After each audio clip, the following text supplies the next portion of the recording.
তো welcome to my new blog. তো শিকারায় রোজের মতন বসেছিলি আমরা। তারপর একটা কল এলো, বলছে তোমাদের জন গাড়ি দিয়ে গেছিলে সার্ভিসিংয়ে, ওটা ঠিক হয়ে গেছে। তখন আমরা গাড়ি লিবার জন্য বেরাই গেলি। তারপর মাঝে একটা আম গাছ দেখা পালি, তখন ওখানে আম পাড়তেছিলি। বহুত কষ্টে পাড়তে তো পারলি নি প্রথমে, তারপর বহুত কষ্টে একটা আম পাড়তে পারলি। তো ওইটাই 4জন বাঁকড়া করে খালি ঝাড়ে। আর আমটা সাইজটা অনেক বড় ছিল, তো বললি 4জনের তো ভালোই হবে, জমে গেল। তবে তারপর আমরা গাড়ি আনতে বেরাই গেলি গলি কুচা হয়ে। রোডে তো যেতে পারবো না, অনেক গরম আছে, ওই জন্য গলি কুচা হয়ে যেতেছিলি। তারপর রোডে পৌঁছে গেলি। সবসময় ওইটাই ভাবছি যে শোরুমটা কখন আসবে, কেন কি অনেক রোদ আছে আর পাচ্ছি নি চলতে। তারপর আমরা কিছুক্ষণ পর শোরুমটায় পৌঁছে গেলি। তারপর শোরুমটায় পৌঁছিতে একটা গাড়ি কিনে গেলি, সেম গাড়ি জুপিটার।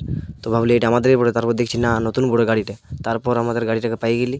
তারপর কেডি দেখতেছিল যে কেমন সার্ভিসিং করেছে, ভালো করেছে না খারাপ করেছে। তো ঠিকই করেছে, কোনো খারাপ করে নাই।